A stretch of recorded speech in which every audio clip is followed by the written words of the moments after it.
सोचिए, क्या ऐसा हो सकता है कि हजारों साल पहले लिखे गए ग्रंथों में आने वाले कल की तस्वीर छिपी हो?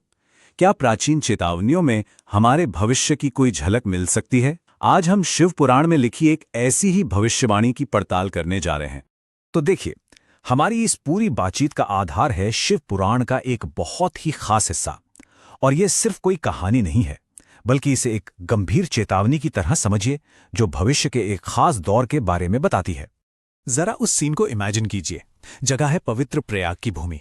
भारत के कोने कोने से बड़े बड़े ज्ञानी ऋषि मुनि वहां जमा हुए हैं। सबके मन में ज्ञान की एक जबरदस्त प्यास है और पूरे माहौल में एक अजीब सी शांति और साथ ही एक गहरी उत्सुकता भी है। अब यहां एक बात पर ध्यान देना बहुत जरूरी है। ये सारे ऋषि किससे बात कर रहे हैं? ये बात कर रहे हैं महान कथावाचक सूत जी से। वो उन्हें कथाओं का विशाल सागर कह रहे हैं। मतलब ये बात तो साफ है कि सूत जी जो कुछ भी कहने वाले हैं वो कोई मामूली बात नहीं होगी, वो बहुत महत्वपूर्ण होगी। और यहीं से कहानी एक बहुत ही इंटरेस्टिंग टर्न लेती है। देखिए, ऋषि मुनि सिर्फ बीती हुई कहानियां सुनने नहीं आए थे। नहीं, उनके मन में एक कहीं ज्यादा बड़ा और गहरा सवाल था। सवाल यह था कि आने वाले समय में, भविष्य में इंसान का स्वभाव कैसा हो जाएगा, समाज आखिर किस तरफ जाएगा। तो बस इसी सवाल के जवाब में सूत जी भविष्य की परतें खोलना शुरू करते हैं। और उनकी भविष्यवाणी की शुरुआत होती है सबसे बुनियादी चीज से, और वो है इंसान का अपना चरित्र और उसका पतन। सूत जी बताते हैं कि भविष्य में लोग एक दूसरे से जलने लगेंगे, दुश्मनी रखेंगे, धोखा देना, झगड़ा करना, ये सब बहुत आम हो जाएगा।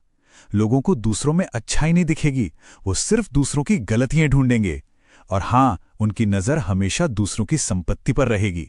पर बात सिर्फ यहीं तक नहीं रुकती। ये गिरावट और भी गहरी होगी। लोग अच्छे काम, अच्छे गुण सब कुछ भूल जाएंगे। उनकी पूरी जिंदगी बस काम वासना, मोह और अपने शरीर के सुख के इर्द गिर्द सिमट जाएगी। और सबसे हैरान करने वाली बात तो ये है कि वो अपने सगे माँ बाप से भी दुश्मनी करने लगेंगे। अब जाहिर सी बात है, जब एक एक इंसान का चरित्र ऐसा होगा तो समाज कैसे बचेगा? समाज तो बिखर ही जाएगा, है ना?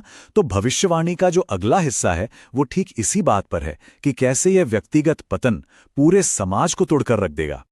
भविष्यवाणी में कहा गया है कि जो पूरा सोशल स्ट्रक्चर है वो चरमरा जाएगा।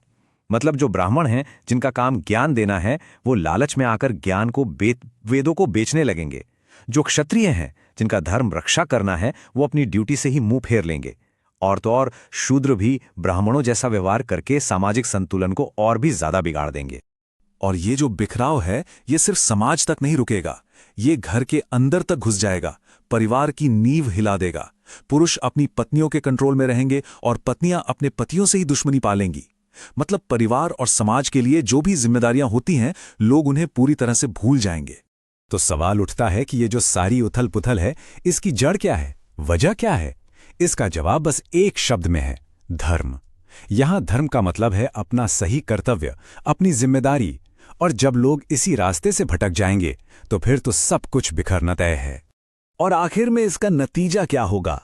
पुराण में लिखा है कि जब दुनिया में धर्म ही नहीं बचेगा तो लोग चाहे कितनी भी मेहनत कर लें, बड़े से बड़ा काम कर लें, उन्हें उसका कोई अच्छा फल नहीं मिलेगा। सोचिए, एक ऐसी दुनिया जहां मेहनत तो बहुत है पर नतीजा सिफर। तो आखिर में ये भविष्यवाणी हमें एक बहुत बड़े सवाल के सामने छोड़ जाती है। क्या इसे बस एक पुरानी कहानी मानकर भूल जाएं, या इसमें हमारे आज के समय के लिए भी कोई गहरा मैसेज छुपा है? इन हजारों साल पुरानी चेतावनियों को हम आज के जमाने में कैसे समझें, कैसे देखें, ये वाकई एक सोचने वाली बात है।